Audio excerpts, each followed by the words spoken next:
Hey, today's tutorial is on sunscreens.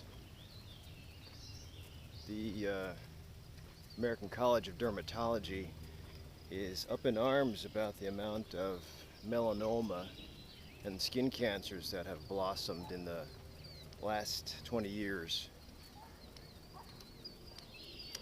Then there's also information out there about how deficient we are on vitamin D. And I usually have the question asked, well, or not actually a statement, that, well, doc, I don't need vitamin D because I get enough sunshine. And you know what? Sunshine, it's relative to the time spent and where you are. Right now it's 9:30 in Illinois and it's June. So the sun isn't too bad, but most of the studies done on vitamin D levels in the bloodstream and sun exposure say the best levels are attained between 10 and 2 p.m. with 40% of your body exposed to direct sunlight for about 20 to 30 minutes.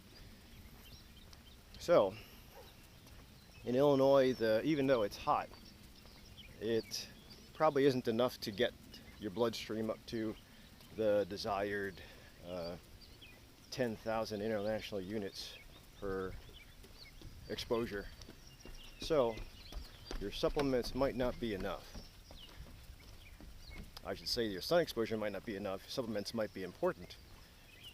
Even with supplementation, which is my next point, with regards to vitamin D before I let it go.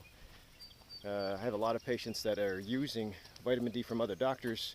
They get the so-called prescription 50,000 international units from Walgreens, and I have nothing against Walgreens, but 50,000 units of vitamin D2 should get levels high, but most of my patients come in with low levels, and they keep on cranking up and taking extended levels or extended dosages of that high once a week kind of vitamin D2. So sometimes I'll just say maybe the D2 isn't getting absorbed and you need D3, which is an animal source. D2 is a plant source. I speak about it in my vitamin D talk. But so think about the type of vitamin D you're using. Look and review my talk. But with regards to the sun exposure, yes. When you have a bunch of freckles and you have a high risk in the family of skin cancers, you got to be careful that you take precautions.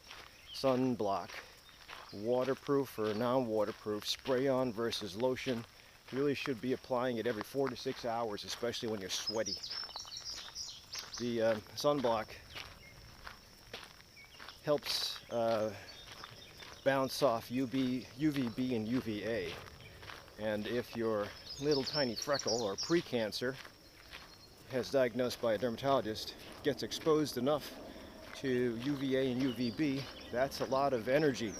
Energy can transform cells, mutate DNA, and I'll give you another link to how food affects our genes, but radiation can affect our genes as well. And if you're bound to have a precancer or a cancer from a precancer and you expose it to bad food, radiation, bad thinking, bad life, you'll get there faster and the chances will be higher that you convert to cancer. And the only way to really find cancer before it spreads or gets into stage 3 or 4 is to get a skin screening. And when you have a bunch of freckles that you're used to, very hard to do it on your own. So I would get to a dermatologist. If your insurance covers it, dermatology. If your insurance doesn't cover it, primary care. Sorry.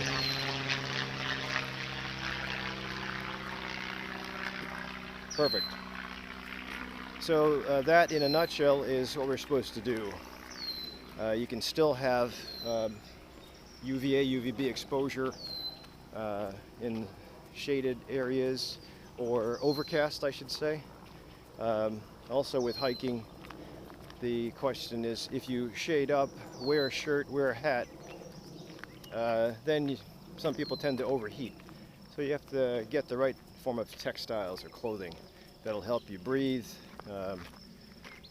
and water breaks too. But again, with regards to sun exposure, got to be very careful. Usually, I'll tell you what happens if I send somebody to dermatology and they are suspicious. Either they'll just go ahead and burn the lesion off with freezing or cryotherapy, or they'll do something called a punch biopsy. They'll numb you up, take a very small piece, send it over to the lab, and somebody will cut it with a microscopic knife and look at it under the under high magnification to see if it's cancerous or not. So that is how we worry about skin cancers in people with freckles. Otherwise, enjoy the sun. It's very empowering, it's relaxing, and it also gets you back to nature, which again helps to get the mind-body and the mind-brain coordinated for a healthy life.